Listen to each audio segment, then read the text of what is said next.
Hello दोस्तों। मैं हूं मोहम्मद यासीन, आपका दोस्त। तो मैं आप लोग के लिए लेके आया हूं आपका एजुकेशन हब। तो आज हम केमिस्ट्री सीखेंगे और केमिस्ट्री का ये हमारा फर्स्ट लेक्चर है। तो फर्स्ट लेक्चर में मैं आप लोग को सिखाऊंगा कि हम लोग केमिस्ट्री में पीरियोडिक टेबल से स्टार्ट इसलिए कर रहे हैं क्योंकि किसी भी लैंग्वेज को सीखने के लिए सबसे इम्पोर्टेंट होता है कि उसके बेसिक कंटेंट्स आपको पता होना चाहिए। तो अभी हम आज से हमारा ये फर्स्ट लेक्चर चालू होने वाला है, तो मैं आप लोग को इसमें हर चीज़, हर डाउट्स क्लियर करवा दूंगा। तो आज से हम, जो लोग बेसिक से केमिस्ट्री सीखना चाहते हैं तो उन्होंने बहुत सही जगह पर क्लिक किया है। तो मैं आप लोग को ये विश्वास दिलाता हूँ कि आप लोगों की केमिस्ट्री जो है वो बहुत बहुत बहुत अच्छी हो जाएगी। बस आप इसको पूरा वॉच कीजिएगा, कहीं पे भी आप स्किप मत कीजिएगा। आपको हर एक चीज़, हर एक डाउट जो हैगा वो एकदम क्लीन हो जाएगा। ठीक है ना? तो आज हम पीरियोडिक टेबल से स्टार्ट करने वाले हैं और पीरियोडिक टेबल से स्टार्ट करके हम हर चीज़ सीखेंगे। तो चलिए आज हम स्टार्ट करते हैं हमारी केमिस्ट्री का ये फर्स्ट लेक्चर। तो सबसे पहले मैं आप लोग को इनके मतलब ब्लॉक्स वगैरह के बारे में सब कुछ डिटेल देता हूँ। जैसे कि फॉर एग्जांपल के लिए हमारे पास यहाँ पर ये जो ब्लू से दिख रहे हैं, ब्लू वाले जो कंटेंट दिख रहे हैं आपको, ये एस ब्लॉक के एलिमेंट है। ये यहाँ से यहाँ तक एस ब्लॉक के एलिमेंट है। ठीक है? उसके बाद आप लोग को जो ये दिख रहे हैं, यहाँ से यहाँ तक, ये ब्लैक कलर से जो लिखे हुए हैं, ये आपको डी ब्लॉक के एलिमेंट दिख रहे हैं। ठीक? और ये वाले जो ग्रीन वाले दिख रहे हैं, ये हैं आपके पी ब्लॉक के एलिमेंट। ठीक? और जो यहाँ रेड्स दिख रहे हैं आप लोग को, ये वाले रेड्स से ये पूरे, ये एफ ब्लॉक के एलिमेंट है।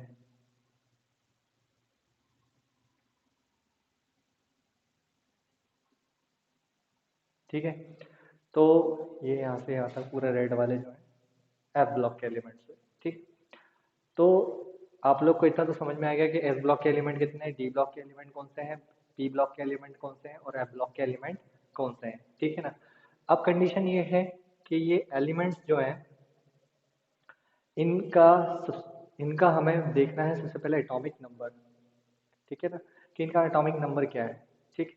तो सबसे पहले हम एटॉमिक नंबर पे देखते हैं। ठीक है ना? तो इसके लिए आपको सिर्फ याद रखना है हाइड्रोजन का एटॉमिक नंबर, और एक छोटी सी ट्रिक याद रखना है।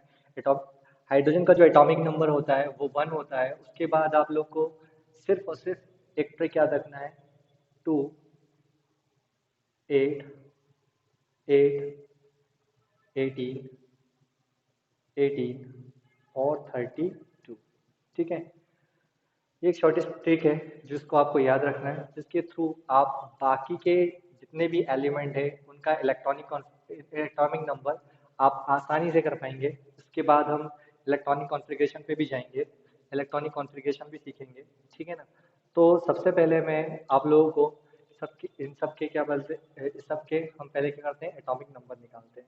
जैसे फॉर एग्जांपल के मैं आप लोग को बता दूं कि हाइड्रोजन का एटॉमिक नंबर 1 होता है। ठीक है? तो hydrogen, H stand for hydrogen है। यहाँ लिथियम है, सोडियम है, पोटेशियम है, rubidium, caesium, francium, beryllium, magnesium, calcium, strontium, barium और रेडियम। तो सबसे पहले हम एस ब्लॉक के एलिमेंट का क्या कर रहे हैं, इलेक्ट्रॉनिक मतलब एटॉमिक नंबर देख रहे हैं। ठीक है ना? तो 1 और 2 कितना होता है, 3। तो ये हो जाएगा आपका 3। 3 और 8 कितना हो गया, 11। 11 और 8 कितना हो गया, 19। 19 और 18 हो गया 37।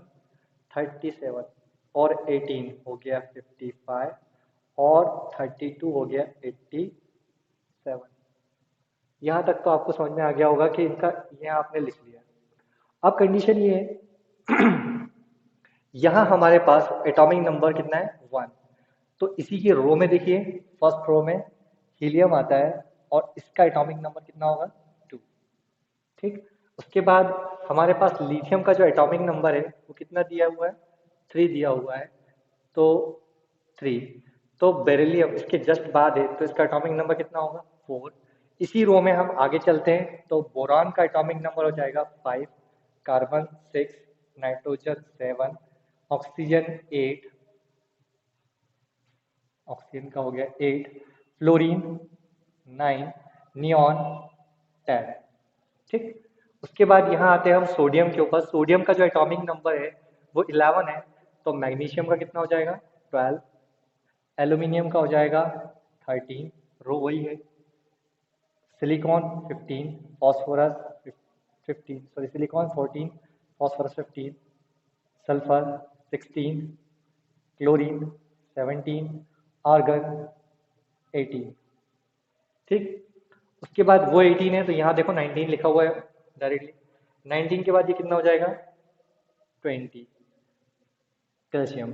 स्कैंडियम कितना हो जाएगा 21, titanium 22, vanadium 23, chromium 24, manganese 25, iron 26, cobalt 27, nickel 28, copper 29, zinc 30, gallium 31, germanium 32, arsenic 33,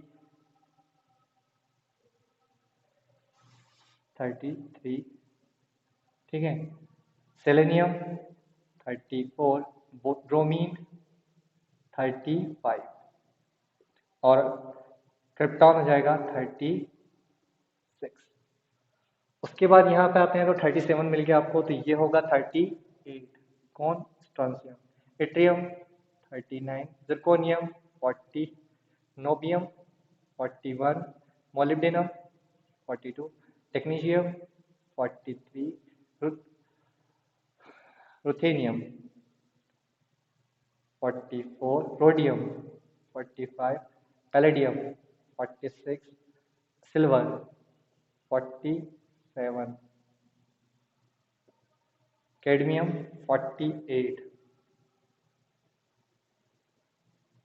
indium 49, tin 50, antimony 51, tellurium 52, iodine 53,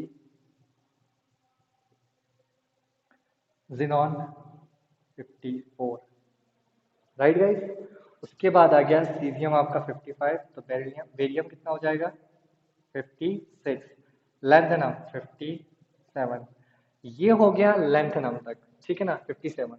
अब कंडीशन ये होती है कि लैंथेनम के बाद स्टार्ट हो जाती है लैंथेनाइट सीरीज, ठीक है ना। तो जो आपको ये रेड वाले जो फर्स्ट रो दिख रही है, ठीक है, सीरियम से लेके लुटेशियम तक, ठीक है ना, सीरियम से लेकर लुटेशियम तक की जो सीरीज दिख रही है इसको हम बोलते हैं लैंथेनाइट सीरीज। क्या बोलते हैं लैंथेनाइट सीरीज। तो ये लैंथेनाइट सीरीज कहाँ से स्टार्ट होती है, मतलब लैंथेनाइट सीरीज 57 के बाद से स्टार्ट हो जाती है। कौन सी,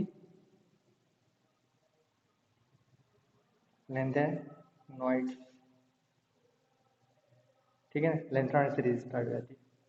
तो कहने का मतलब है लैंथेनॉइड, तो लैंथेनॉइड सीरीज स्टार्ट हो जाती है लैंथेनम के बाद से। तो सिंपल सी बात है, ये 57 है तो ये कितना होगा 58, तो यहाँ पर आ जाएगा 58, ठीक, ये हो जाएगा 59, ये हो जाएगा 60, ये हो जाएगा 61, ये हो जाएगा 62, ये हो जाएगा 63, ये हो जाएगा 64, ये हो जाएगा 65, ये हो जाएगा 66, ये हो जाएगा 67, ये हो जाएगा 68, ये हो जाएगा 69, ये हो जाएगा 70 और ये हो जाएगा 71। अब 71 के बाद 72 कहाँ आ जाएगा, हाफ नियम। तो यहाँ से स्टार्ट हो जाएगा हमारा 72, ये हो जाएगा 73, 70 सॉरी हाँ 74, 75, 76, 77, 78, 79, ये हो गया 80, यहाँ हो जाएगा 81, 82, 83, 84, 85 और 86, यानी रेड ऑन हो गया हमारा 86। तो यहाँ पे फ्रांसियम आपको दिख रहा होगा 88, तो फिर उसके बाद स्टार्ट हो जाएगा 88 के बाद रेडियम आ जाएगा हमारा 88, एक्टिनम हो जाएगा 89। अब एक्टिनम के बाद होती है वो जैसे लेंथेनम के बाद लेंथेनाइट सीरीज थी, वैसे एक्टिनियम के बाद स्टार्ट हो जाता है एक्टिनाइट सीरीज।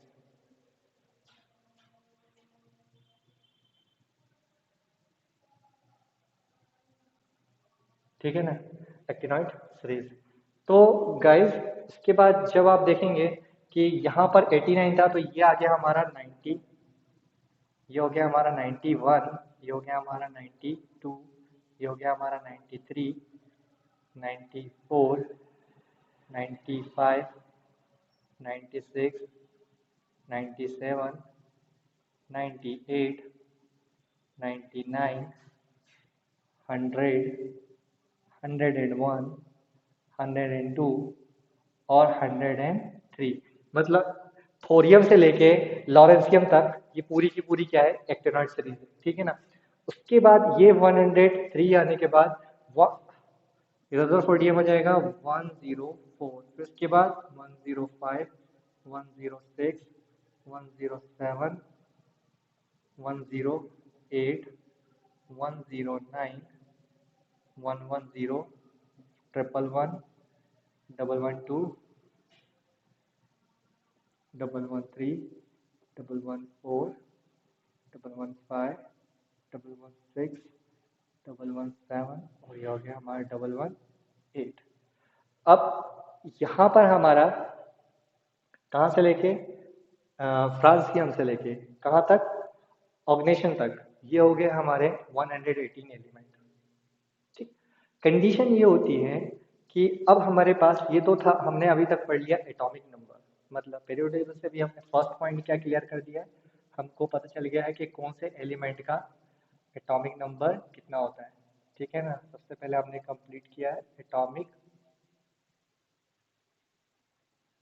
नंबर। ठीक। अब सेकेंड थिंग ये कि अब हमको देखना है कि हमने पहले ब्लॉक देखा, ब्लॉक के बाद हमने एटॉमिक नंबर देख लिया। अब मैं आपको एक छोटी सी ट्रिक के थ्रू समझाऊंगा। तो छोटी सी ट्रिक क्या है, मैं आप लोग को बताता हूँ। जैसे कि फॉर एग्जांपल हमारे पास एस ब्लॉक है, डी ब्लॉक है, पी ब्लॉक है और एफ ब्लॉक है। तो गाइस ये ये ब्लॉक क्या है, ये बताते हैं कि ये एस ब्लॉक के एलिमेंट्स है, ये बताता है कि डी ब्लॉक के एलिमेंट है, ये पी ब्लॉक के एलिमेंट है, ये एफ ब्लॉक के एलिमेंट है, ये यही बताता है। लेकिन जो एस ब्लॉक के एलिमेंट है वो ये दिखा, इसका मतलब ये हुआ कि इनका आउटर मोस्ट शेल का जो इलेक्ट्रॉन होगा, ठीक है ना, जैसे कि फॉर एग्जाम्पल मैं आपको बता रहा हूँ, ये एस ब्लॉक के एलिमेंट इसीलिए हैं क्योंकि इनका जो आउटर मोस्ट शेल का जो इलेक्ट्रॉन होगा वो कहाँ जाएगा, S1 में जाएगा। इसका मतलब ये है कि यहाँ पर इनके आउटर मोस्ट शेल में कितने इलेक्ट्रॉन होगा, 1। इनके आउटर मोस्ट शेल में 1 इलेक्ट्रॉन होगा। इन ये वाली लाइन के आउटर मोस्ट शेल में कितना होगा, 2 इलेक्ट्रॉन्स होंगे। आउटर मोस्ट शेल की बात कर रहे हैं। अब 3 यहाँ आ जाइए, तो यहाँ पर इनके आउटर मोस्ट शेल में 3 इलेक्ट्रॉन होंगे। यहाँ पर ये वाली लाइन, ये वाले कॉलम में 4, ये वाले कॉलम में नाइट्रोजन वाले में 5, ऑक्सीजन वाले में 6, फ्लोरीन वाले में 7 और ये ऑर्गेनेशन वाले में 8। ठीक। कंडीशन क्या होती है, अब आप बहुत सोच रहे होंगे कि ये कैसे है, तो मैं आप लोग को बताता हूँ कि ये कैसे होता है। ठीक है ना, क्या होता है, तो मैंने यहाँ पर 1 और 2 लिखा लेकिन मैंने 3 यहाँ लिखा है। ठीक है ना, मैंने यहाँ 1 और 2 लिखा, 3 यहाँ लिखा। इसका मतलब ये है कि यहाँ से यहाँ तक जितने भी दिख रहे हैं ये सारे एलिमेंट, ये सबके आउटर मोस्ट शेल में 2 इलेक्ट्रॉन होंगे। ठीक है ना। अब कुछ एक्सेप्शन पीस हर जगह पर मिलते हैं, जैसे कि फॉर एग्जाम्पल के लिए chromium, copper, silver, gold, molybdenum. ठीक है ना, तो इन सब के आउटर मोस्ट शेल में 1 इलेक्ट्रॉन होता है। सर गोल्ड में नहीं होता है। ठीक है ना, देख लीजिएगा सिल्वर में होता है। ठीक। तो कहने का मतलब ये है कि अभी जब हम इसका इलेक्ट्रॉनिक कॉन्फ़िगरेशन लिखेंगे तो हम देखेंगे। ठीक। तो नहीं होता है। ठीक। तो कहने का मतलब ये है कि इनके आउटर मोस्ट शेल में 1 इलेक्ट्रॉन होता है। अब वो कैसे होता है वो भी हम देखेंगे। ठीक। अब बात ये है कि जो एलिमेंट यहाँ पर लिखें तो इनका इलेक्ट्रॉनिक कॉन्फ़िगरेशन ही डिसाइड करेगा कि ये एस ब्लॉक के एलिमेंट हैं भी या नहीं। ठीक है ना। तो सबसे पहले अब हम देखने वाले हैं इलेक्ट्रॉनिक कॉन्फ़िगरेशन। क्या देखने वाले हैं, इलेक्ट्रॉनिक कॉन्फ़िगरेशन। यानी हमारा सेकंड पॉइंट होगा इलेक्ट्रॉनिक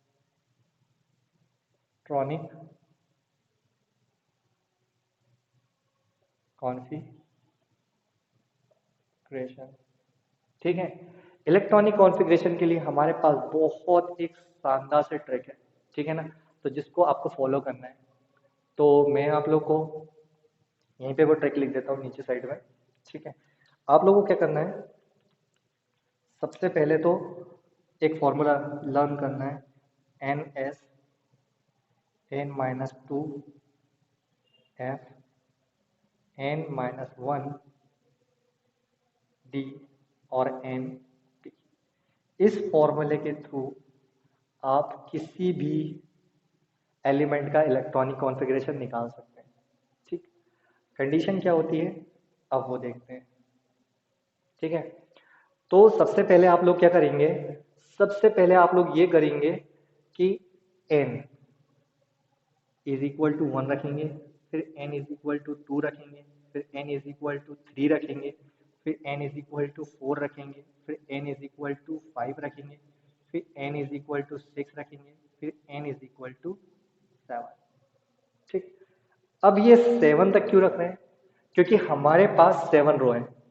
फर्स्ट रो ये वाला हो गया, हाइड्रोजन वाला फर्स्ट रो हो गया।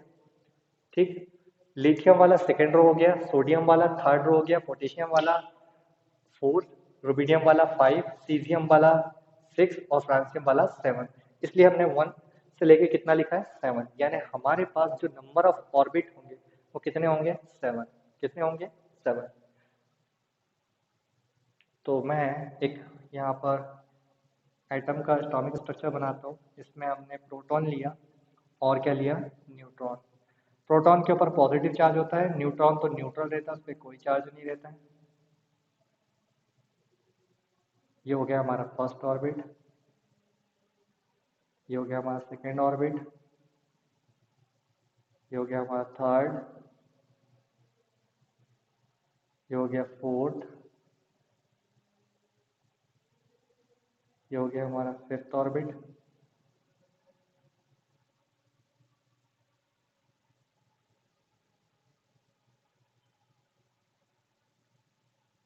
ये हो गया हमारा सिक्स्थ ऑर्बिट,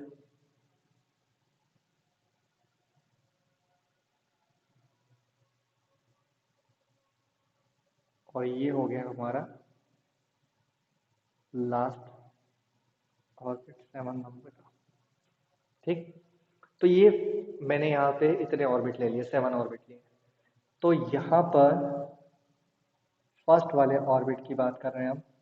तो फर्स्ट वाले ऑर्बिट में हमने क्या किया कि फर्स्ट वाले ऑर्बिट में हमने n इज इक्वल टू 1 रखा, सेकेंड वाले में n is equal to 2, third वाले में n is equal to 3, n is equal to fourth वाले में n इज इक्वल टू 4, 5 वाले में n इज इक्वल टू 5, 6 वाले में n इज इक्वल टू 6 और 7 वाले में n इज इक्वल टू 7 रख दिया। ठीक है ना, आपको कई जगह पे इलेक्ट्रॉनिक कॉन्फ़िगरेशन कुछ इस तरह का दिखाई देगा कि आपके टीचर ने आप लोगों को K L M N O P Q के फॉर्म में दिखाया होगा।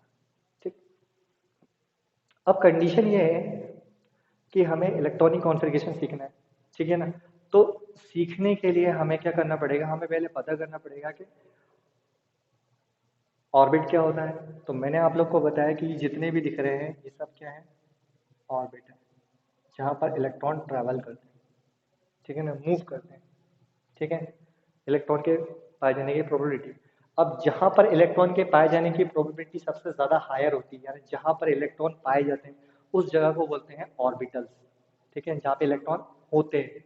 ठीक है ना, एक्चुअल में तो वो ऑर्बिट में रोटेट करते हैं, लेकिन जहाँ पर इलेक्ट्रॉन की पाए जाने की प्रोबेबिलिटी सबसे ज़्यादा हायर होती है उसको बोलते हैं हम ऑर्बिटल। ठीक है ना, तो S P D F ये क्या है, ये ऑर्बिटल ही है। ठीक है ना, अब कंडीशन ये है कि मैं आपको बताने वाला हूँ कि जो फर्स्ट ऑर्बिट होता है हमारा, ठीक है ना, फर्स्ट ऑर्बिट में होता है S ऑर्बिटल, सेकेंड ऑर्बिट में होता है S और P, थर्ड में होता है S P D, फोर्थ में होता है S P D F, और उसके बाद S P D F, S P D F और फिर उसके बाद S P D F, सब में S P D F होता है।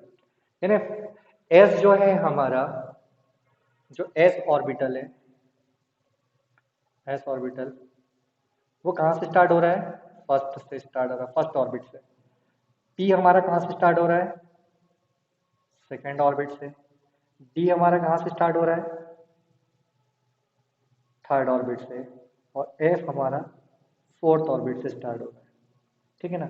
तो कहने का मतलब ये है कि जब तक कि इस फॉर्मूले में रखने पर, इस फॉर्मूले में हम रखते जाएंगे एन की वैल्यू, जब तक के आप लोग ये समझें कि जैसे एस, तो हम एस को फर्स्ट ऑर्बिट से स्टार्ट कर रहे हैं।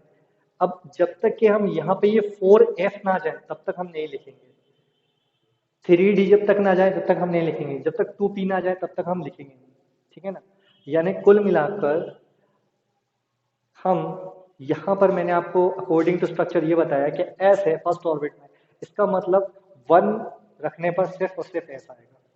2 रखने पर कौन आ सकता है? पी आएगा। 3 रखने पर देखते हैं डी आता है। अब 3d कब आएगा? 4d 4f कब आएगा? तो वो यहाँ देखते हैं। यानी हम स्टार्ट करेंगे s से, तो हमें स्टार्ट करना है। जैसे हमने n की वैल्यू 1 रखा तो यहाँ पर हो जाएगा हमारा 1s। ठीक, क्योंकि 1 रख दिया, n की वैल्यू 1 रख दिया, ये हो गया 1s। अब 1 माइनस 2 क्या 4 होता है? इसका मतलब ये था, जब तक कि यहाँ पे 4 ना आ जाए माइनस करने पर वैल्यू को, तब तक क्या हम नहीं रखेंगे।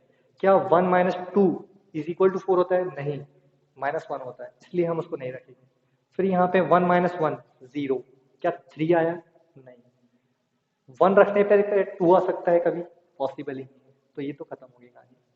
अब बात आती है 2 की, ये हो गया 2s। अब यहाँ पे 2 रखने पर 0f हो गया, क्या ये 4 आया? नहीं आया।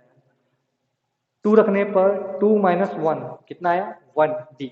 लेकिन क्या 1d होता है? नहीं, क्योंकि d कहाँ से स्टार्ट हो रहा है? थर्ड ऑर्बिट से स्टार्ट हो रहा है, इसीलिए हम इसको नहीं लिखेंगे। यहाँ पे 2p, हाँ, p कहाँ से स्टार्ट होता है? सेकेंड ऑर्बिट से स्टार्ट होता है, इसीलिए अब यहाँ पे हम 2p लेंगे। अब लिखेंगे हम 3s। 3 माइनस 2, 3 माइनस 2 क्या 4 होता है? नहीं होता है। कितना होता है? 1 होता है। तो यहाँ 4 नहीं आया, तो हम नहीं लिखेंगे। 3 माइनस 1 कितना होता है? 2 होता है। हमको चाहिए था 3। डी कहाँ से स्टार्ट होता है? 3 और थर्ड ऑर्बिट से स्टार्ट होता है, ये लिखा है मैंने आपको और दिखाया भी है। तो 3D नहीं आया। फिर यहाँ पर 3 रखने पर 3p। फिर क्या रखेंगे? 4s। तो 4 माइनस 2 कितना होता है? 2। क्या 4 आया? नहीं आया। 4 माइनस 1 अब आया है 3। 4 माइनस 1 अब 3 होता है, तो 3d यहाँ आएगा। तो 4s minus 1 is equal to 3d। 4 minus 1 is equal to 3 और d, तो 3d हो गया। अब यहाँ पे हो जाएगा 4p। ठीक, अब रखेंगे 5s। क्या रखेंगे? 5s। तो 5 माइनस 2 कितना होता है? 3 होता है। 4 नहीं होता है, तो अभी नहीं रखेंगे। 5 माइनस 1 कितना हो गया? 4d। फिर 5p। फिर क्या रखेंगे? 6s। 6 माइनस 2 अब आएगा हमारा 4। 6 माइनस 2 4 होता है, तो अब हम रखेंगे 4s। 6 minus 1 5d। 6p। फिर रखेंगे 7s। 7 माइनस 2 कितना होता है? 5। 5f। 6 वो 7 माइनस 1 कितना हो गया? 6d। और लास्ट में हो गया आपका 7p। ये इतना इजी है, बहुत इजी है। आप एक बार समझेंगे तो आपको बहुत आसानी से समझ आ जाएगा। अब कंडीशन है कि इसको हमने क्यों लर्न किया, कि ये इलेक्ट्रॉनिक कॉन्फ़िगरेशन के लिए लर्न किया कि फर्स्ट ऑर्बिट में कितने इलेक्ट्रॉन होते हैं, सेकंड ऑर्बिट में। According to 2n square rule, orbit decide करता है कि किस ऑर्बिट में कितने इलेक्ट्रॉन मैक्सिमम आ सकते हैं, according to 2n square rule. ठीक है ना? तो 2n स्क्वायर रूल के अकॉर्डिंग में हम देख लेते हैं। तो according to 2n square rule, according to 2n square rule, according to 2n² rule. ये रूल डिसाइड करता है कि किस ऑर्बिट में, फर्स्ट ऑर्बिट में कितने इलेक्ट्रॉन रहेंगे, सेकंड ऑर्बिट में कितने इलेक्ट्रॉन रहेंगे, थर्ड में कितने रहेंगे, फोर्थ में कितने रहेंगे, फिफ्थ में कितने रहेंगे, सिक्स में कितने रहेंगे, सेवन में कितने रहेंगे, ठीक है ना। तो हम क्या करते हैं, 2n² रूल में n की वैल्यू 1 रखते हैं, यहाँ पर 1 रखते हैं। तो 2n² रूल के अकॉर्डिंग 2 n की वैल्यू रख दिया 1, 1 का स्क्वायर इज इक्वल टू, 1 का स्क्वायर भी 1 ही होता है, तो ये हो जाएगा 2। 2n² रूल के अकॉर्डिंग 2 इंटू 2 का स्क्वायर, 2 2 ज़ा 4, 2 ज़ा 8, यानी फर्स्ट ऑर्बिट में आएंगे सिर्फ 2 इलेक्ट्रॉन, सेकेंड ऑर्बिट में आएंगे 8 इलेक्ट्रॉन, 2n²। तो यहाँ पे 2, यहाँ पर हमको रखना है n की वैल्यू 3, सॉरी 3, 3 3 ज़ा 9, 2 ज़ा 18, यानी थर्ड ऑर्बिट में हमारे मैक्सिमम इलेक्ट्रॉन कितने हो सकते हैं, 18। 2n² रूल के अकॉर्डिंग 2 इंटू 4 का स्क्वायर, 4 4 ज़ा 16, 2 ज़ा 32, मतलब फोर्थ ऑर्बिट में आपके ये है ऑर्बिट नंबर, ये हो गया number of electron.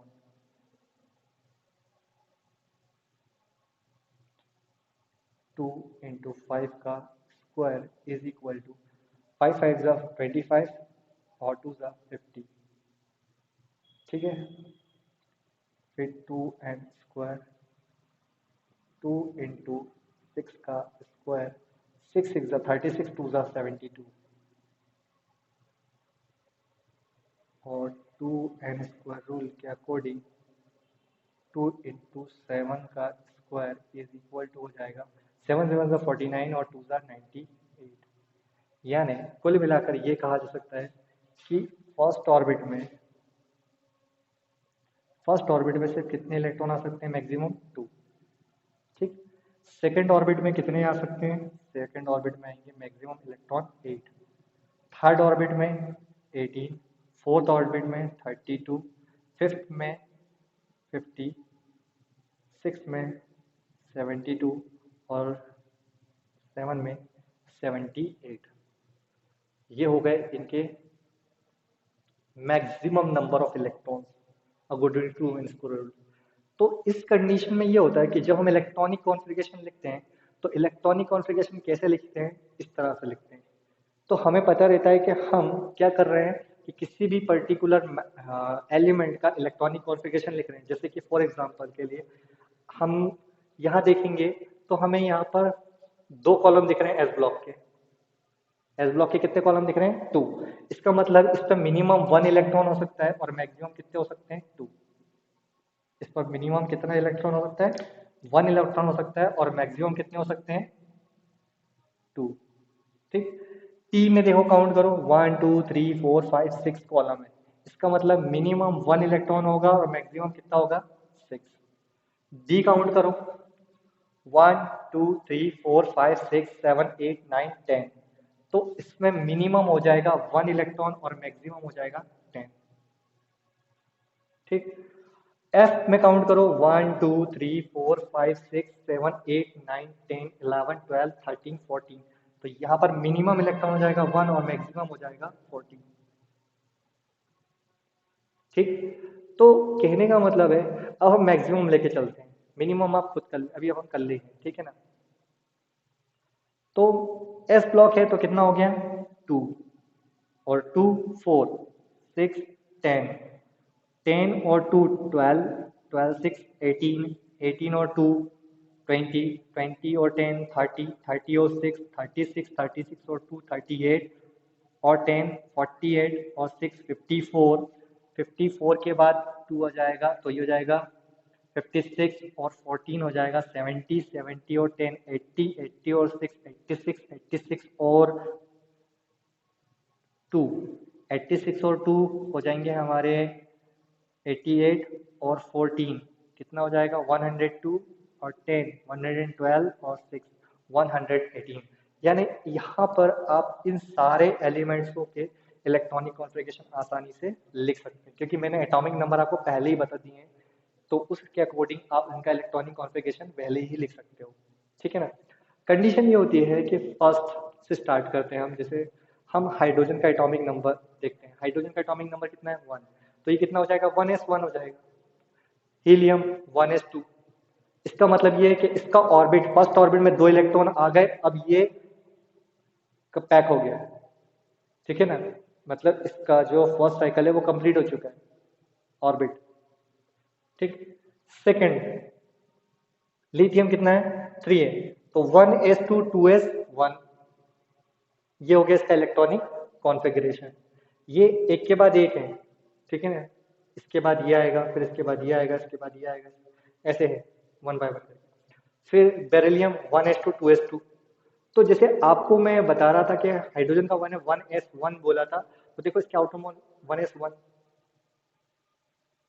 First orbit एक electron 1s1, 1s2 first orbit electron number 2, complete, ठीक। सिक्स फर्स्ट, अब जिस जगह पर इलेक्ट्रॉन के पाए जाने की प्रोबेबिलिटी की बात आ रही थी वो कौन थी, ब्लॉक्स थे हमारे, S block, P block, D block और एफ ब्लॉक। तो याद रखिएगा कि जो एस ऑर्बिटल होता है हमारा, कौन होता है एस ऑर्बिटल। एस के लिए एक सबसेल बनती है, क्योंकि एक सबसेल में 2 इलेक्ट्रॉन ट्रैवल करते हैं, ठीक है ना। फिर पी के लिए 3 बनती हैं, 3 सबसेल बनती हैं। डी के लिए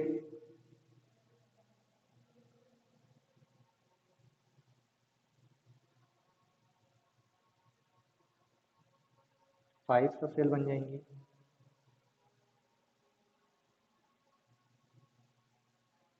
और एफ के लिए बन जाएंगी 7 सबसेल।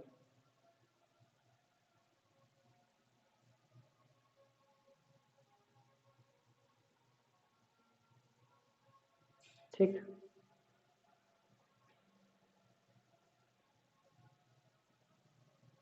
ठीक। तो कहने का मतलब ये है कि जो एस ऑर्बिटल है इसमें मिनिमम 1 इलेक्ट्रॉन होता है, ठीक है। और जो मैक्सिमम होते हैं वो कितने इलेक्ट्रॉन होते हैं, 2। इस पे भी मिनिमम 1 इलेक्ट्रॉन होता है और मैक्सिमम कितने होते हैं 6, 1 2 3 4 5 6। डी में मिनिमम इलेक्ट्रॉन कितना होता है 1, मैक्सिमम कितने होते हैं 10, सॉरी पहले यहाँ नहीं आएगा, पहले यहाँ आएगा, 2 3 4 5 6 7 8 9 10। वैसे ही एफ में भी क्या होगा, फर्स्ट इलेक्ट्रॉन मिनिमम 1 होगा, मैक्सिमम कितने होंगे 2 3 4 5 6 7 8 9 10 11 12 13 14। और जिस तरह से मैंने नंबर ऑफ इलेक्ट्रॉन सबसेल में फुलफिल किए हैं ऑर्बिटल्स में, ठीक, तो उसी तरह से आपको भी क्या करना है, इलेक्ट्रॉन भरने का सही क्रम यही है कि पहले वो इस तरह से आगे बढ़ेंगे, ठीक। कि ये एस में गया, ये P1 P2 P3 P D1 D2 3 D4 D5 F1 F2 F3 F4 F5 F6 F7, ठीक है। तो कहने का मतलब है कि आप इसी तरह से इसमें क्या करेंगे, नंबर ऑफ इलेक्ट्रॉन फुलफिल करेंगे। अगर आप किसके अकॉर्डिंग जमा रहे हैं, अगर इसको आप ऑर्बिटल्स के अकॉर्डिंग जमा रहे हैं, सब सेल के अकॉर्डिंग, तो अब देखिए यहाँ पर फर्स्ट वाले में हमारे पास एक सब सेल थी, एस एस के लिए कितनी सब सेल बनेगी, एक सब सेल बनेगी। अब एस और पी है तो एस के लिए तो एक बन जाएगी, पी के लिए कितनी बनेंगी 3 सब सेल, तो यहाँ पर हो जाएगा हमारा 3 सब सेल, ठीक है।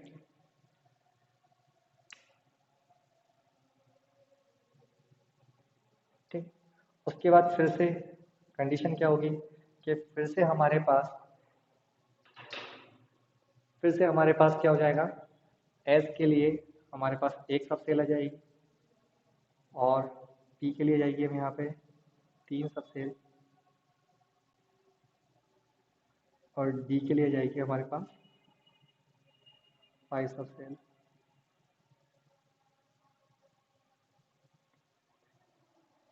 ठीक। ऐसे ही फिर से यहाँ पे क्या जाएगी, एस के लिए फर्स्ट सब सेल बन जाएगी, पी के लिए 3 सब सेल बन जाएंगी, डी के लिए 5 सब सेल बन जाएंगी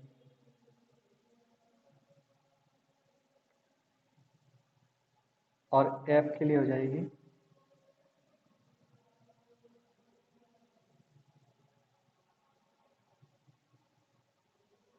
7 सब सेल। ठीक है, बाकियों में भी सेम ही रहेगा, जैसे ये एसपीडीएफ है, एसपीडीएफ एसपीडी। ठीक है ना। तो कहने का मतलब ये है, बना ही देते हैं, हालांकि टाइम वेस्ट होगा, कोई मतलब नहीं है। तो आप लोग तो समझ गए कि जिस तरह इसमें भी एसपीडीएफ है तो इसमें भी एसपीडीएफ है, इसमें भी एसपीडीएफ, इसमें भी एसपीडीएफ, तो सबके लिए इस तरह से। अब क्या होता है, ये जो सबसेल बनाए हैं हमने, तो ऑर्बिट को ही हम बोलते हैं शेल, और जो हमारे ऑर्बिटल्स होते हैं, हमारे कौन होते हैं, ऑर्बिटल्स, तो हम ऑर्बिटल्स को कहते हैं सबसेल। ये हमारे ऑर्बिटल्स है,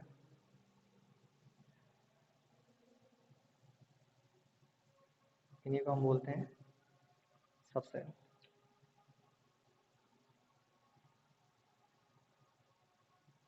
ठीक है। तो और सबसेल में आते क्या है, इलेक्ट्रॉन्स आते हैं। जहाँ पे इलेक्ट्रॉन की पाए जाने की प्रोबेबिलिटी सबसे ज़्यादा होती है उसी को हम क्या कहते हैं, ऑर्बिटल्स कहते हैं। ठीक है ना, जहाँ पे इलेक्ट्रॉन पाए जाते हैं, एक्चुअल में पाए जाने की प्रोबेबिलिटी ज़्यादा होती है। किसी ने आज तक इलेक्ट्रॉन को नहीं देखा, प्रोटॉन को। ठीक है ना, बस ये एक प्रोबेबिलिटी होती है जहाँ पर हम मानते हैं कि यहाँ पे इलेक्ट्रॉन हो सकता है। ठीक है ना। अब कंडीशन ये है कि प्रोटॉन न्यूक्लियस के अंदर होता है। ठीक है ना। तो अब डिस्कवरी देख लेते हैं। ठीक। तो सबसे पहले हम देखेंगे कि इलेक्ट्रॉन कहाँ होता है, ऑर्बिटल्स के अंदर होता है। तो ऑर्बिटल के अंदर कौन होते हैं, इलेक्ट्रॉन होते हैं। तो यहाँ पर मैंने 2 इलेक्ट्रॉन बना दिए। ठीक है ना।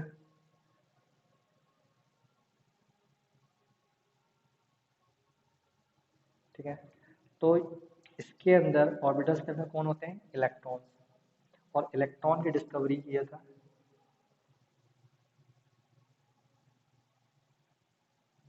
इसकी डिस्कवरी किए थे जे थॉमसन ने। ठीक। फिर उसके बाद हमारे पास है प्रोटॉन। प्रोटॉन जो न्यूक्लियस के अंदर होता है, जिससे हमारा एटॉमिक नंबर निकलता है। तो ये था हमारा प्रोटॉन। और प्रोटॉन की डिस्कवरी किए थे गोल्डस्टीन ने।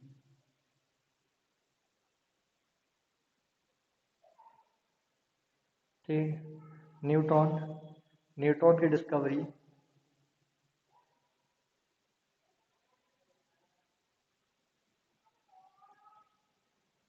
न्यूट्रॉन की डिस्कवरी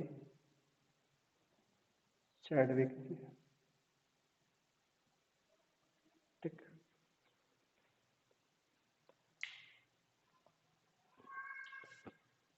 अब कंडीशन ये है कि यहाँ तक तो हमने पढ़ लिया, हमने इलेक्ट्रॉनिक कॉन्फ़िगरेशन सीख लिया। ठीक है। इलेक्ट्रॉनिक कॉन्फ़िगरेशन में आप क्या करेंगे, जैसे आपको मैं आपको समझाता हूँ।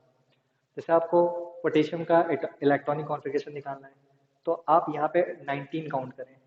2 और 2 4 और 6 10, 10 to 12 12 और 6 18 और 1 4 S1। क्या ये S1 ब्लॉक है? यस, ये S1 है, ये S2 है, ये D1 है, ये D2 है, ये D3 है, ये D4 है, ये D5 है, ये D6 है, ये D7 है, ये D8 है, ये D9 है और ये D10 है। ये P1 है, ये P2 है, ये P3 है, ये P1 P4 का कॉलम है, ये P5 का कॉलम है, ये P6 का कॉलम है। ठीक। इसके बाद आता है F। तो ये F1 कॉलम है, F2 कॉलम है, F3 कॉलम है, F4 F5 F6 F7 F8 F9 F10 F11 F12 F13 F14।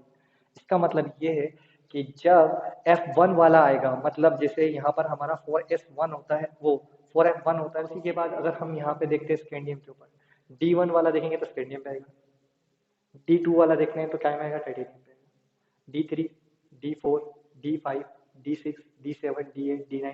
हाँ, ये बात हो रही है कि इनके थोड़े से इलेक्ट्रॉनिक कॉन्फ़िगरेशन अलग होंगे क्रोमियम का, क्योंकि ये क्या करते हैं अपने आउटर मोस्ट सेल से एक इलेक्ट्रॉन अंदर ले लेते हैं। तो इसके आउटर मोस्ट सेल में एक इलेक्ट्रॉन होता है, जबकि ये अपना डी ऑर्बिटल को हाफ फिल्ड करने के लिए अपने आउटर मोस्ट सेल से एक इलेक्ट्रॉन ले लेता है, जिसकी वजह से इसके आउटर मोस्ट सेल में आपको एक इलेक्ट्रॉन दिखाई देगा। ठीक, अब जैसा कि आप लोगों ने देख लिया है, तो मैं कॉपर के बारे में बात करता हूँ। तो कॉपर के बारे में अगर मैं बात करूँ तो कॉपर के आउटर मोस्ट सेल में भी एक इलेक्ट्रॉन होता है। ठीक है, आई होप कि आप लोग को समझ में आ गया हो। फिर उसके बाद जो बाकी के जो एलिमेंट्स हैं उनके इलेक्ट्रॉनिक कॉन्फ़िगरेशन तो आप देख लीजिएगा, और जो चीज़ समझ में ना आए वो मुझे कमेंट कर दीजिएगा, तो मैं आपको फिर से समझा दूंगा। ठीक है, तो ये था हमारा इलेक्ट्रॉनिक कॉन्फ़िगरेशन समझ में आ गया, आपको एटम समझ में आ गया, एटम के अंदर अकॉर्डिंग टू इसका रूल आपको ये भी समझ में आ गया कि इस ऑर्बिट में कितने नंबर ऑफ इलेक्ट्रॉन होते हैं। एटॉम का एटॉमिक स्ट्रक्चर ऐसा, एक्चुअल में रियल में ऐसा नहीं होता है, रियल में थोड़ा सा अलग टाइप का होता है, ये समझाने के लिए बनाया जाता है। ठीक है, तो यहाँ तक ही समझ में आ गया। चलिए अब इसके बाद हम स्टार्ट करेंगे कि हम उसका नेमिंग कैसे करें, क्योंकि हमने अभी क्या देखा था कि इनके ऑर्बिट, इनके आउटर मोस्ट सेल में एक इलेक्ट्रॉन होता है, इनके आउटर मोस्ट सेल में 2 इलेक्ट्रॉन होते हैं। चलिए इनके आउटर मोस्ट सेल में भी देख लेते हैं 3 इलेक्ट्रॉन होते हैं कि नहीं। तो जनरली किसका एटॉमिक नंबर कितना है, 5। 1s2 2s2 2p कितना हो जाएगा, 1। तो फर्स्ट ऑर्बिट में 2 इलेक्ट्रॉन और सेकेंड ऑर्बिट में 3 इलेक्ट्रॉन, यानी ये हो गया आपका। हम जैसे बोरॉन, बोरॉन की बात कर रहे हैं, तो बोरॉन का एटॉमिक नंबर हो 5, 1s2 2s2 2p1। तो देखो ये हो गया फर्स्ट ऑर्बिट में आ गया 2 इलेक्ट्रॉन, और ये हो गया हमारा सेकंड ऑर्बिट में 2 और 1 3 इलेक्ट्रॉन, यानी इनके आउटर मोस्ट में 3 इलेक्ट्रॉन। फिर कार्बन का देख लेते हैं, कार्बन का कितना होता है, 6। तो ये हो जाएगा 1s2 2s2 2p2। तो ये देखो फर्स्ट ऑर्बिट में आ गया 2 इलेक्ट्रॉन और सेकंड ऑर्बिट में आ गया 2 2 4, ये ऊपर वाले इलेक्ट्रॉन से हो गया ऑटोमोस में 4। फिर नाइट्रोजन देख लेते हैं 7। तो ये हो गया 1s2 2s2 2p3। ठीक है, p3 है ना, ये p1 है, ये p2 है, ये p3 है। तो S1 में कितने हो गए, 2। ठीक है, फर्स्ट ऑर्बिट में 2 इलेक्ट्रॉन आ गए।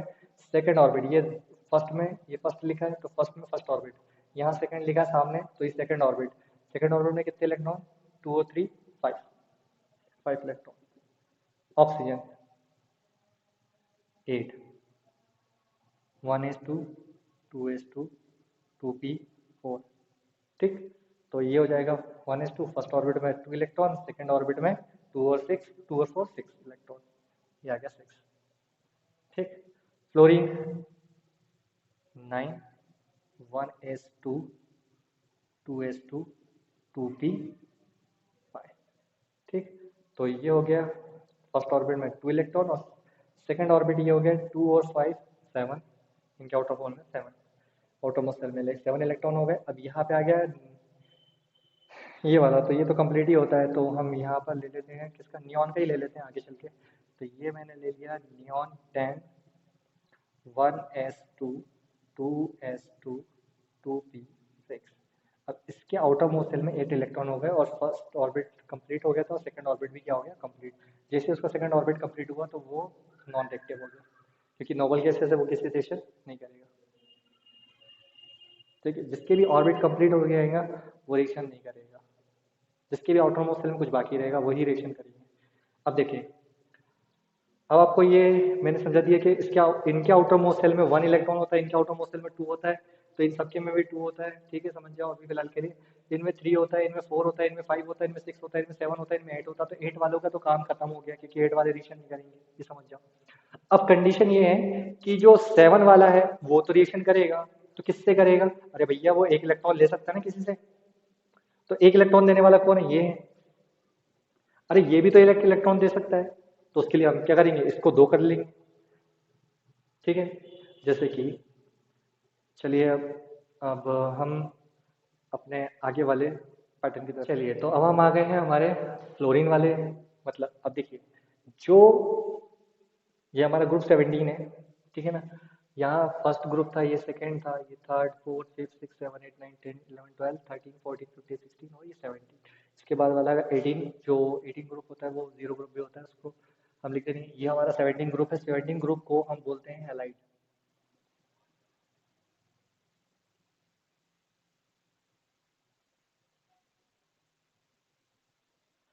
इसी को बोलते, ठीक। अब जो हैलोजन है उसको जनरली एक्स से डिनोट किया जाता है, ठीक है। ये जब हम हाइड्रोकार्बन पढ़ेंगे तब आपको मैं बताऊंगा इसको कैसे रिप्रेजेंट करते हैं, एक्स से रिप्रेजेंट करते हैं, ठीक। अब देखिए, ये फ्लोरीन है। कौन है? फ्लोरीन। और आफ्टर द रिएक्शन ये बनाता है फ्लोराइड। ये है क्लोरीन। आफ्टर द रिएक्शन ये बनाता है क्लोराइड। ये है ब्रोमीन, ये बनाता है ब्रोमाइड। ये है आयोडीन, ये बनाता है आयोडाइड। और ये है एस्टाडीन, ये बनाता है एस्टाटाइड, ठीक। कहने का मतलब ये है कि हम क्या कर रहे हैं, हम केमिकल रिएक्शन सीख रहे हैं। अब हम देख रहे हैं कि कौन सा केमिकल इनसे रिएक्शन करेगा, ठीक है ना। तो अभी हम वन वाले, ये पूरे 7 वाले देख लेते हैं, ठीक है ना। तो जैसे फॉर एग्जांपल के लिए मैं आपको समझाने जा रहा हूँ, इनके आउटर मोस्ट शेल में 7 है। तो इनको कितने इलेक्ट्रॉन की जरूरत है? इनको एक इलेक्ट्रॉन की जरूरत है। 1 + 7 = हो जाएगा 8, ठीक। अगर आप चाहते कि ये 2 से रिएक्शन करे तो ये 2 से रिएक्शन कर लेगा, लेकिन हमको 7 यहाँ पे भी देना पड़ेगा, 7 यहाँ पे भी देना पड़ेगा, क्योंकि इसका एक 7 एक इलेक्ट्रॉन लेगा और दूसरा 7 एक इलेक्ट्रॉन लेगा। आप चाहते हैं, क्योंकि ये भी कितना हो जाएगा, ये भी 8 हो जाएगा और ये भी कितना हो जाएगा, 8 हो जाएगा, एक एक लेके, ठीक। अब बात आती है 3 वाले से करवाना चाहते हैं तो फिर आपको क्या करना पड़ेगा, 3 7 लेने पड़ेंगे, ठीक है। एक इलेक्ट्रॉन इसके पास जाएगा, एक इलेक्ट्रॉन इसके पास जाएगा और एक इलेक्ट्रॉन इसके पास जाएगा, और ये बना लेगा 8, ये भी बना लेगा 8 और ये भी बना लेगा 8, ठीक। कंडीशन अप्लाई कैसे? 1 + 7, यानी हाइड्रोजन वाली लाइन अगर फ्लोरीन से रिएक्शन करती है, हाइड्रोजन अगर फ्लोरीन से रिएक्शन करता है, जैसे H+F, ये कोई केमिकल रिएक्शन नहीं है जहाँ पे आप ये मुझे बोलेंगे कि ये सर ये मॉलिक्यूल के फॉर्म में होता है। तो मैं सिर्फ आपको अभी एक नेमिंग सिखा रहा हूँ, ठीक है ना। मैं आपको क्लियर कर दूं, अभी हम सिर्फ नेम पढ़ना सीख रहे हैं कि केमिकल का नाम क्या होता है। अगर वो केमिकल हमारे सामने आता है तो उस केमिकल को हम क्या बोलेंगे। यहाँ पे मैं अभी केमिकल इक्वेशन को बैलेंस करना नहीं सिखा रहा हूँ, मैं यहाँ आपको केमिकल का नाम पढ़ने सिखा रहा हूँ, ताकि आप लोग को ये समझ में आ जाए कि किस केमिकल को क्या पढ़ते हैं। अगर केमिकल लिखा हुआ है तो उस केमिकल में कैसे बॉन्डिंग हुई है और कैसे वो आपस में एक दूसरे के साथ मिले हुए हैं, ठीक है ना। और एक दूसरे के साथ मिलकर क्या उन्हें क्या बनाया हुआ, एक पर्टिकुलर कंपाउंड जनरेट किया हुआ है। तो उस सब्सटेंस या उस कंपाउंड के बारे में हमको पढ़ना है कि उस सब्सटेंस का नाम क्या होगा जो हमें दिया गया है, या पर्टिकुलर वो जो सब्सटेंस लिखा है उसका नाम क्या है। तो हम अभी सिर्फ नाम पढ़ना सीख रहे हैं। तो मेरा मेन टारगेट था आप लोग को आज का ये बताना कि ज़्यादा से ज़्यादा बच्चों को तो यही नहीं पता होता कि वो ये होगा कि आसानी से सीखो, बहुत आसान तरीका है सीखने का। तो मैं आपको आज ये मैथमेटिक्स के थ्रू मैं आप लोग को हर चीज़ सिखाने वाला हूँ। जैसे अभी मैं कर रहा हूँ 1 + 7, तो 1 + 7 में यहाँ लिख देता हूँ अच्छे से। 1 + 7 से हम 8 कर रहे हैं। तो हमारा फर्स्ट टारगेट था 1 + 7 से 8 करना। तो ये हो गया हमारा 1। इसके आउटर मोस्ट शेल में 1 इलेक्ट्रॉन है, आपने वो सबको बता दिया मैंने। इन सब के आउटर मोस्ट शेल में 7 है। तो 1 + 7 यानी हाइड्रोजन अपना एक इलेक्ट्रॉन फ्लोरीन को देगा और बना लेगा हाइड्रोजन फ्लोराइड। मतलब ये बनने वाला प्रोडक्ट क्या बन गया हमारा, हमारा बन गया हाइड्रोजन फ्लोराइड, ठीक। ये हाइड्रोजन अब किससे रिएक्शन करेगा, क्लोरीन से। तो क्या बनेगा, HCl। ये बन जाएगा हमारा हाइड्रोजन क्लोराइड Br से रिएक्शन करेगा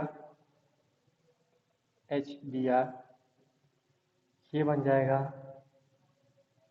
हाइड्रोजन ब्रोमाइड।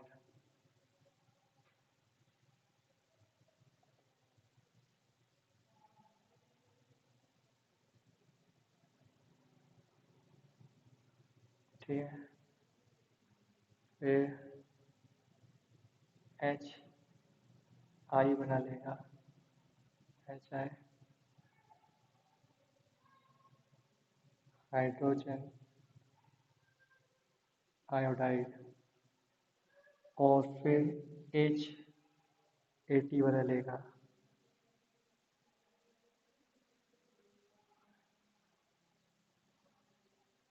हाइड्रोजन एस्टाटाइड। ठीक, लेकिन अगर सोचो कि अगर मैं इन सब का क्या कर लूं, मैं इन सब का, जैसे मैंने हाइड्रोजन फ्लोराइड लिया, हाइड्रोजन क्लोराइड लिया, हाइड्रोजन ब्रोमाइड लिया, हाइड्रोजन आयोडाइड लिया, हाइड्रोजन एस्टाटाइड लिया, इन सब का मैं क्या कर लेता हूँ, अब एक एक्वस सॉल्यूशन तैयार कर लेता हूँ। ठीक है, क्या कर लेता हूँ, एक्वस सॉल्यूशन। तो जैसे ही मैं एक्वस सॉल्यूशन तैयार करता हूँ,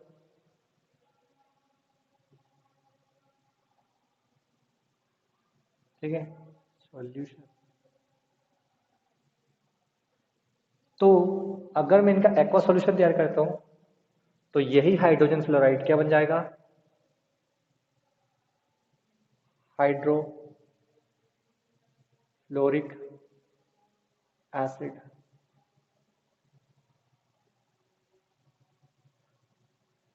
ये क्या बन जाएगा, हाइड्रोक्लोरिक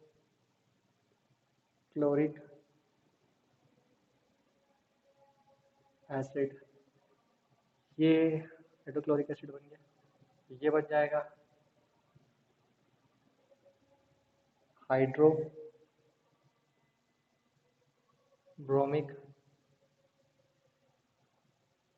एसिड, ये बन जाएगा आपका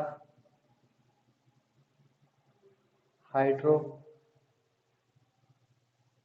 आयोडिक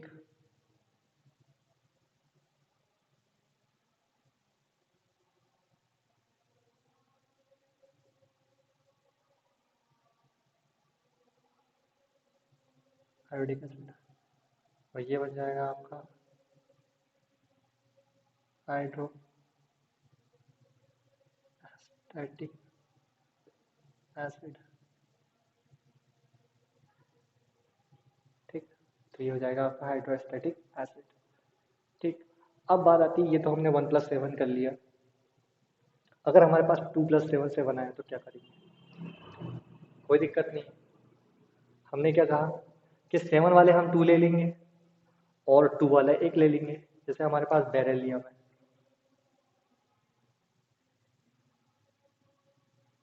2 वाला बेरिलियम है, बेरिलियम को हम क्या करेंगे,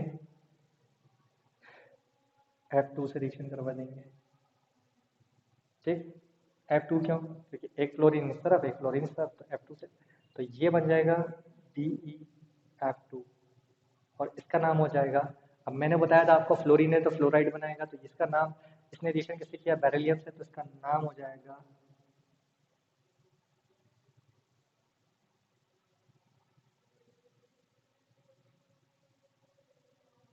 बेरिलियम फ्लोराइड। ठीक है, उसके बाद अगर ये बेरिलियम किससे रिएक्शन करता है, क्या नाम है, क्लोरीन से रिएक्शन करता है, तो बेरिलियम क्लोराइड बन जाएगा, बेरिलियम क्लोरीन से रिएक्शन करके बेरिलियम क्लोराइड बना लेगा, ब्रोमीन से रिएक्शन करके बेरिलियम ब्रोमाइड बना लेगा। ठीक है, ऐसे ही हमें नाम पढ़ना सीखना है, तो ये बन जाएगा beryllium bromide, beryllium iodide, beryllium astatide. ठीक है, अब वही थर्ड वाले का मैं आपको समझा दे रहा हूँ। ठीक है ना, थर्ड वाला कैसा होगा, जैसे फॉर एग्जांपल थर्ड वाला हमारे पास कौन है, बोरॉन। अब ये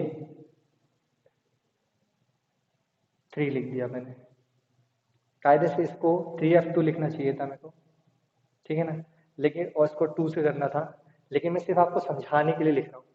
अगर इसकी केमिकल रिएक्शन होगी तो वो ऐसा होगा कि 2 बोरॉन 3F2 से रिएक्शन करेंगे और बनाएंगे 2BF3, ठीक है ना। लेकिन कायदे से मैं आपको सिर्फ समझाने के लिए कर रहा हूँ कि केमिकल रिएक्शन बैलेंस कराना नहीं है मेरा मेन मकसद। मेरा मतलब आपको अगर BF3 लिखा हुआ दिखाई दे रहा है तो आपको समझ में आना चाहिए इसका नाम क्या है, इसका नाम पढ़ते आना चाहिए। तो इसका नाम होगा बोरॉन, BF3 का नाम होगा बोरॉन ट्राइक्लोराइड, ठीक है ना। तो ये सारी चीज़ें आप अपने घर में बना सकते हैं, ठीक है ना। आप लोग को अब मैंने एक ट्रिक बताई है कि इसको आपको कैसे नेमिंग पढ़ना है, नेमिंग कैसे पढ़ी जाती है, नेम कैसे क्लिक किए जाते हैं। अब जैसे फॉर एग्जांपल के लिए यार मैंने जैसे यहाँ पे बेरिलियम रखा है, वैसे आप मैग्नीशियम रख सकते हो, यहाँ पे कैल्शियम रख सकते हो, स्ट्रांसियम रख सकते हो, बेरियम रख सकते हो, रेडियम रख सकते हो, और रेडियम रख के पूरे केमिकल को आप बना सकते हो, ठीक। उसके बाद जिस तरह से मैंने बोरॉन रखा है, आप एल्यूमिनियम, गैलियम, इंडियम, थैलियम कुछ भी रख देना, ठीक है ना। तो एक्चुअल में अगर ऐसे कोई एलिमेंट या कंपाउंड आपके सामने आते हैं तो कम से कम आपको नाम पढ़ते तो बनेगा कि आप हाँ यार उस चीज का नाम क्या है। अब इतने आसान तो हो गया कि हम हमको कंपाउंड का नाम पता चल गया है कि कंपाउंड कौन सा है, ठीक। अभी तो हमने ये वाले कंप्लीट कर लिए, 1+7 वाला कंप्लीट कर लिए, 2+7 कंप्लीट कर लिया, और 3+7 7 कर लिया, ठीक। अब इसको मिटा के हम फ्लोरीन वाली लाइन हटा देते हैं, तो ऑक्सीजन वाली लाइन से कर लेते हैं, ठीक है ना। अब देखिए जो ऑक्सीजन है वो क्या बनाता है, ऑक्साइड। सल्फर क्या बनाता है, sulphide. Selenium, selenide. Tellurium, telluride. Polonium, polonide. समझ में आ रहा है ना। तो कहने का मतलब ये है कि वन अगर मैं 1+1+6 करता हूँ तब भी मेरा क्या हो रहा है, 8 हो रहा है। इसका मतलब मैं 2 हाइड्रोजन की रिएक्शन किससे, एक ऑक्सीजन से करवा दूँ तो क्या मुझे H2O मिल जाएगा। यस मिले, H2O जो हमको मिला है, ठीक है ना। H2O जो हमको मिला है इसको हम बोलते हैं जनरली, आप आम भाषा में आप इसको वाटर कहते हैं, ठीक है। लेकिन यहाँ पर क्या करेंगे, हाइड्रोजन ने ऑक्सीजन से रिएक्शन करके क्या बनाया, हाइड्रोजन ऑक्साइड। क्या बनाया है, हाइड्रोजन ऑक्साइड, ठीक है। आम भाषा में इसको वाटर कहते हैं कई बच्चे, और इसका एक्चुअल नेम क्या है, एक्वा, ठीक। उसके बाद जब हम देखते हैं कि हमने H से 2 हाइड्रोजन से एक ऑक्सीजन को रिएक्शन करके H2 बना लिया, तो वहीं 2 लिथियम से ऑक्सीजन की रिएक्शन करा के क्या बनाएंगे, लिथियम ऑक्साइड बन जाएगा, ठीक है ना। अब देखिए यहाँ पे लिथियम आ जाएगा, यहाँ पे भी लिथियम आ जाएगा, यानी कुल मिला के Li2 से रिएक्शन करवाएंगे ऑक्सीजन की, Li2O बनेगा, ये बन जाएगा आपका लिथियम ऑक्साइड, ठीक है। ये क्या बन जाएगा आपका, हाँ लिथियम ऑक्साइड बनेगा। क्या बनेगा, लिथियम ऑक्साइड। तो ये हो गया आपका लिथियम ऑक्साइड, ठीक। उसके बाद आपके पास क्या है, लिथियम के बाद आके आपका Na2 की रिएक्शन O से करवा देंगे, Na2O, ये बन गया आपका सोडियम ऑक्साइड।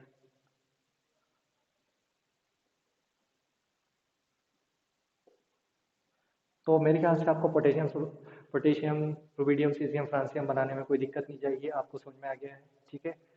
अब बात आती है कि जैसे जैसे हमने यहाँ पर अभी मैंने क्या रखा था, ऑक्साइड रखा था, ठीक है ना। अब मैं क्या रख रहा हूँ, ऑक्साइड की जगह सल्फाइड रख रहा हूँ, ठीक है ना। तो यहाँ पर मैंने हाइड्रोजन रख दिया, 2 हाइड्रोजन है, ठीक है ना। यहाँ पे मैं 2 हाइड्रोजन की रिएक्शन करवा देता हूँ, यहाँ पे H+H+S,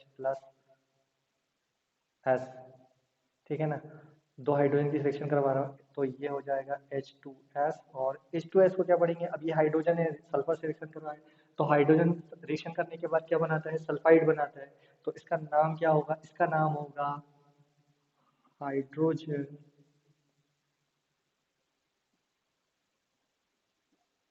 सल्फाइड। इसका नाम क्या होगा, हाइड्रोजन सल्फाइड। अब वैसे ही यहाँ पर मैं H+, तो ये हो जाएगा हमारा हाइड्रोजन, ठीक है ना। वैसे ही यहाँ पर हो जाएगा H2+Te,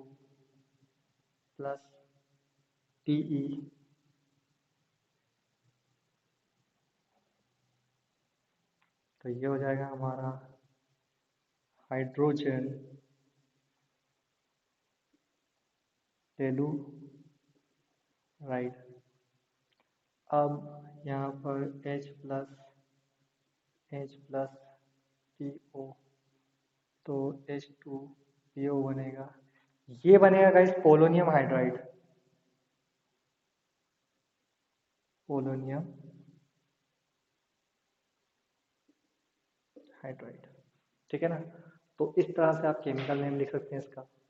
अब जहां जहां मैंने हाइड्रोजन पुट किया है वहां वहां आप क्या कर सकते हो, लिथियम पुट कर सकते हो, ठीक है ना।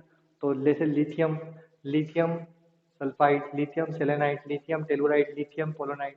फिर उसके बाद sodium oxide, sodium sulphide, sodium selenide, sodium telluride, sodium polonide. फिर उसके बाद potassium oxide, potassium potassium sulphide, potassium selenide, potassium telluride, potassium. फिर उसके बाद rubidium oxide, rubidium sulphide, rubidium selenide, rubidium telluride, rubidium polonide. तो यानी यहाँ पर आपने 1+1+6 तो कंप्लीट कर दिया। अब और क्या हो सकता है, ठीक। तो ये 6 वाला और किससे रिलेशन कर सकता है, क्या 2 वाले सिलेक्शन कर, ऑफकोर्स करेगा यार, क्यों नहीं करेगा, क्योंकि हमको पता है 2+6 कितना होता है, 8 होता है। तो सिंपल सी बात है, पहले रख देने वाला है बेरिलियम और फिर रख देने वाला है ऑक्सीजन और बन गया BeO। और इसका नाम आप बेखूबी जानते हैं कि ये बेरिलियम है, ये ऑक्सीजन सिलेक्शन करके क्या बनाएगा, बेरिलियम ऑक्साइड।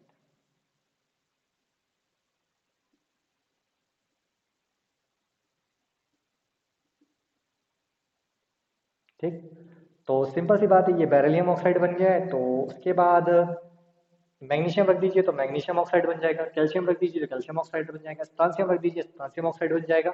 और अगर बेरियम रख देंगे तो बेरियम ऑक्साइड बन जाएगा, रेडियम रख देंगे तो रेडियम ऑक्साइड बन जाएगा। ठीक, उसके बाद अगर मैं यहाँ पर बेरिलियम ना रख के मैग्नीशियम रख देता हूँ, क्या रख देता हूँ, मैग्नीशियम। मैग्नीशियम की रिएक्शन करवा देते हैं अपन सल्फर से, तो ये बन जाएगा MgS, मैग्नीशियम।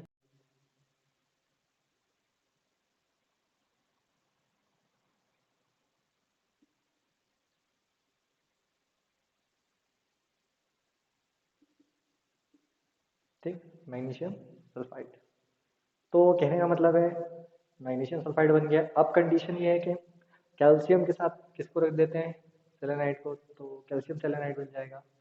फिर क्या, मतलब सल्फाइड जिस तरह से मैग्नीशियम मैग्नीशियम ऑक्साइड, ऑक्सीजन रखोगे तो ऑक्साइड बन जाएगा, सल्फर रखोगे सल्फाइड बन जाएगा, टेलुरियम रखोगे, वो सेलेनियम रखोगे सेलेनाइड बन जाएगा, टेलुरियम रखोगे टेलुराइड बन जाएगा, पोलोनियम रखोगे तो पोलोनाइड बन जाएगा। ठीक है ना। तो मतलब आपको ये सब कुछ अब क्लियर होते जा रहा है, धीरे धीरे समझ में आ रहा है कि कैसे हमको इनके नाम रखना है, क्योंकि इतना सारा लिखना थोड़ा सा मतलब टाइम वेस्ट करना हो जाएगा कुल मिला के। तो मैं चाहता हूँ कि आप लोग खुद अपने घर में प्रैक्टिस करें ताकि आप लोग को इनके नाम खुद समझ में आ जाए क्या ना, और कौन किससे रिएक्शन करेगा ये आपके दिमाग में बैठ जाएगा। क्योंकि आपको मैंने पहली शॉर्ट में बता दिया है कि इनके आउटर मोस्ट सेल में हाइड्रोजन वाली लाइन के आउटर मोस्ट सेल में 1 इलेक्ट्रॉन होता है, इनके आउटर मोस्ट सेल में 2 इलेक्ट्रॉन होता है, इनके आउटर मोस्ट सेल में 3 इलेक्ट्रॉन होता है, इनके में 4, इनके में 5, इनके में 6। तो आपको बेहतर तरीके से समझ में आने लगा है कि यार अब मुझे कुछ नहीं समझ में करना है, अब मुझे सिर्फ ये करना है कि इनके ये किन से रिएक्शन कर सकते हैं, यानी 1+1+7 भी तो कर सकते, 1+1+5 भी तो कर सकते हैं। तो वहां पे आपको कौन मिल जाएगा, हाइड्रोजन किससे रिएक्शन करेगा, हाइड्रोजन नाइट्रोजन से रिएक्शन करके अमोनिया बना लेगा NH3, फॉस्फोरस से रिएक्शन करके फास्फीन बना लेगा PH3, आर्सेनिक से रिएक्शन करके आर्सिन बना लेगा AsH3। ठीक है ना। फिर उसके बाद एंटीमनी से रिएक्शन कर लेगा, स्टीबिन बना लेगा SbH3, और उसके बाद बिस्मथ से रिएक्शन करके बना लेगा H3, ठीक है ना। तो स्टीबिन बिस्मुथीन बन जाएगा। तो कहने का मतलब ये है कि इस तरह से आप सारे के सारे केमिकल्स के नेम पढ़ सकते हैं। हाँ, आप कुछ कंपाउंड्स हैं जिनके नाम आपको याद करने होंगे, तो जिनके नाम याद करना है मैं वो भी यहाँ बोर्ड पर लर्न कर SO4 में जो SO4 है, इसको बोलते हैं हम सल्फेट। क्या बोलते हैं? Sulphate, double minus. हाँ यार, बताना, प्लस माइनस को बताना ही भूल गया। ठीक, मैं अभी यहाँ लिख देता हूँ, फिर अभी कर देता हूँ डबल माइनस, ठीक है। अब उसके बाद ये इसका नाम है सल्फ्यूरिक एसिड,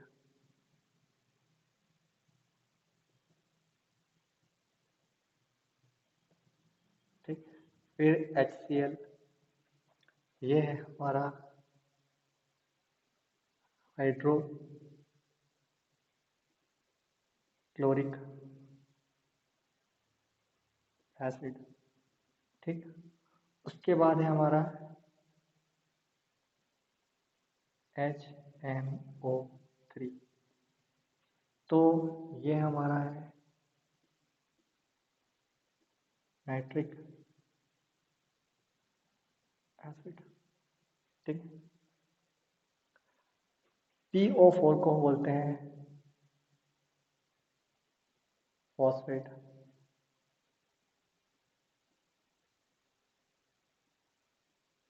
ठीक है।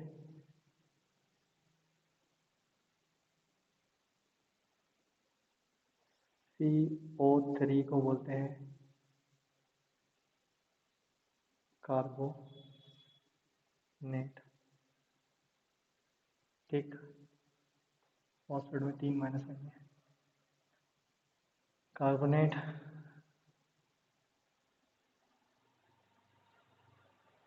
सल्फेट ज़्यादा यूज होता है, फॉस्फेट यूज होता है, कार्बोनेट यूज होता है। हाँ। N2O को बोलते हैं नाइट्रस ऑक्साइड,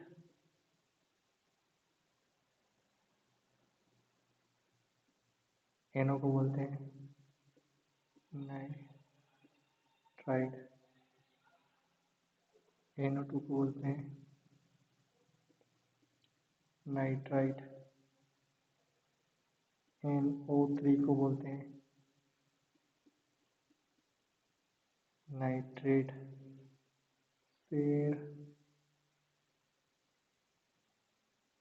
N2O3 को बोलते हैं डाई नाइट्रोजन ट्राई,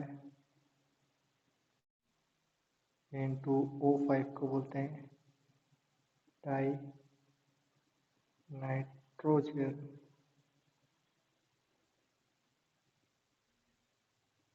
पेंटा ऑक्साइड। और जो भी होंगे मैं आप लोगों को बताते हुए चलूँगा, जो आपको सिर्फ लर्न करने हैं, ठीक है ना, ताकि ये आपको जब मिक्सचर के फॉर्म में मिले तो आप उनको आसानी से पहचान सको, ठीक है ना। कुछ तो कंपाउंड के फॉर्म में मिलेंगे, कुछ आपको मिक्सचर के फॉर्म में मिलेंगे, ठीक है ना। जो हम केमिकल रिएक्शंस पढ़ेंगे आगे चल के, तो मैं आप लोग को हर चीज़ की पहले ही गाइडलाइन देते रहूँगा कि इसके आगे हमको जो पढ़ना रहेगा उसके बेसिक्स में आपको कॉम्प्लिकेशन है, जो चीज़ समझ में नहीं आई हो वो मुझे कमेंट में आप लोग को मैसेज कर दे, तो मैं उस चीज़ को आपको कंप्लीट करा दूंगा, ठीक है। तो thank you so much for watching, और अपना प्यार देने के लिए मुझे बहुत बहुत बहुत बहुत शुक्रिया, ठीक है ना। तब तक के लिए bye bye, best of luck, अपने घर में रहें, सुरक्षित रहें।